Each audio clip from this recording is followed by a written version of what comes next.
Does your car ever break down? Yes, it breaks down all the time. Are you ever just worn out and tired from having to push that car back home? Yes, it just wears me out so much. Boy, do we got the thing for you. We got a bench for you to sit on and rest your derriere. Oh, thank you. That would be so wonderful. Here, have some of these. It'll make you feel better. Oh, yeah. Give me. Oh, no. Hey, y'all, how's it going? Today, we're going to take this old beat-up Chevy S10 tailgate and turn it into a nice piece of furniture that somebody could have out their yard and would be proud to have it. Anyway, stick with us and watch and see how this baby turns out. From rusty old tailgate from 1985-ish to a nice piece of furniture, something cool for somebody, especially a Chevy fan, to have hanging out in their yard. So here's how this project started. I was at a friend's property he had acquired, and we were walking around looking in the woods, and we found this old Chevy S10 shoved off in the woods. This is around between an 80 and an 85 model, and I actually had one of these. It was an 85 model, and it was actually the first vehicle I ever bought myself.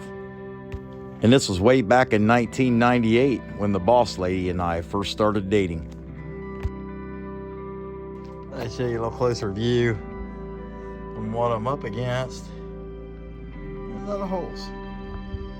Good bit of holes down low. And that's all right. We're gonna have Hill Jack Zach Bondo them, make it look nice.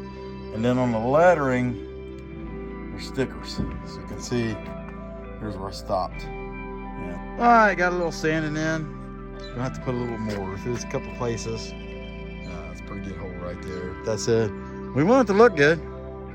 And I mean, really, considering the age and this thing, it was a whole truck I got this tailgate off of, and it was laying in the woods. They pulled it up in the woods. So considering, I don't think it's that bad. Now here's some fun facts about the Chevy S10. This vehicle was produced from 1981 to 2012. Although in North America, it was replaced with the Colorado in 2005. And this actually wasn't GM's first time producing a small or quarter-ton series type pickup truck. They first came out with the Chevrolet Love truck, which lasted up until they started producing the S10. Now, while I'm making these measurements for the bench, one thing I want to share with you is that since I'm using two 2x10s doweled and glued together to make my seat, I've measured 15.5 inches from the ground and then made 1.5 inches line above it to have a sitting height of 17 inches.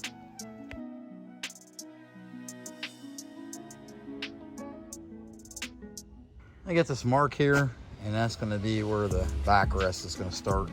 And I'll taper a little bit as I go down the log.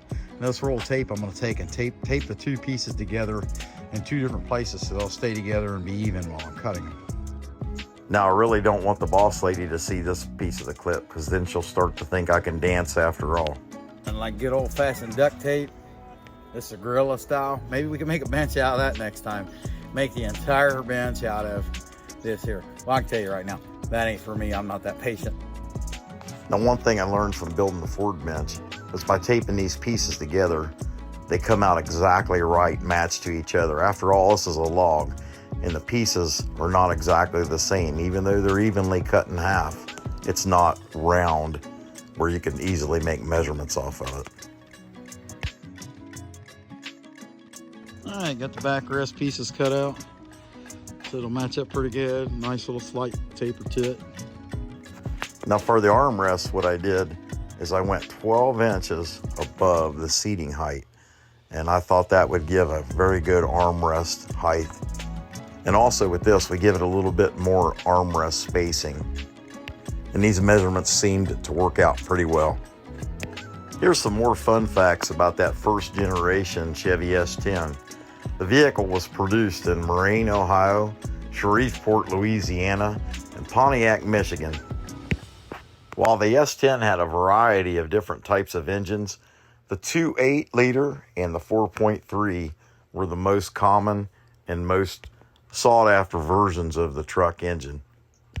But it had a 2.0, a 2.5. It even had a 1.9 liter diesel engine at one time as an option.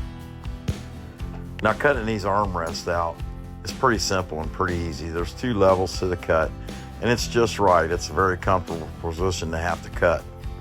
But unlike other chainsaw carvings like bears and things like that, where it wouldn't be that big a deal if you cut in a little too far, you want to try hard to not cut in too far, especially on that down cut. Because if you cut it too deep, it's going to hold dirt and hold moisture and be more likely to freeze and crack. And it would be really hard to dig that back out without changing the height of both pillars at the same time to keep them matching. So we kind of just cut along the edges to make this nice and smooth. I don't know if you noticed, but the Chevy S10 of that era that matches that tailgate was a boxy little truck, but it had nice little edges, nice smooth edges to it. But other than that, it was kind of like a box really.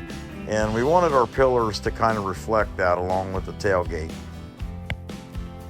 Now, you might be wondering, well, why didn't he cut in the Chevy bow tie on these pillars? And I'll tell you why. One thing that stands out to me about the S10 that I had is when you would step inside of it, you would look down and it would have those kick panels right there when you open the door that had that GM symbol. And I thought, man, it'd sure be nice to put that same GM symbol, because that's what I remember about having an S10, was getting in it and seeing those kick panels having that symbol.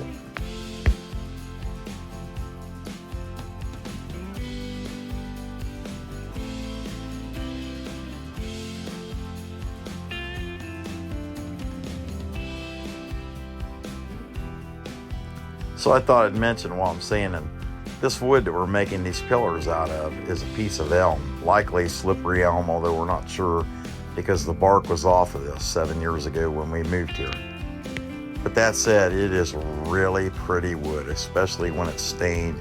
It has a nice yellow and brown to it at the same time. Just a really nice, really pretty wood. Really nice for building something like this. Here's some history on the General Motors Corporation. GM was founded in 1908 to bring together several vehicle manufacturers, including Buick, Pontiac, Cadillac, Oldsmobile, Ewing, Marquette, Reliance, and Rapid trucks, all under one umbrella. Founded under the management of William C. Durant. Now, William C. Durant and Lewis Chevrolet came together in November of 1911 to form the Chevrolet Company, GM's most popular brand of vehicles. All right, got these babies clear coated. Had a massive clear coating project going on here. We're rearranging some stuff out here on the deck. We're gonna start building this bench.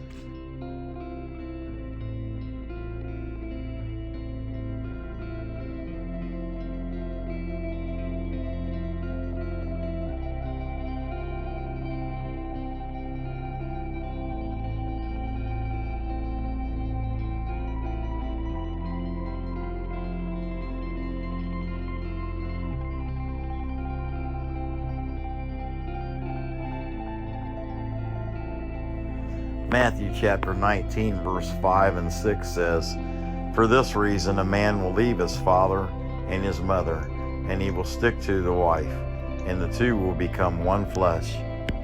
So that they are no longer two, but one flesh. What God has yoked together, let no man put apart." After all, isn't your marriage mate supposed to be the person you argue with, and cry with, and laugh with, and love with when things are good, when things are bad? Someone who loves you even when you're at your worst, and you can do the same with them? Someone that you live through the ups and the downs of life with, and yet you both come out strong and united, just as our Creator intended for these things to be. He put forever in our hearts so that we could love each other forever.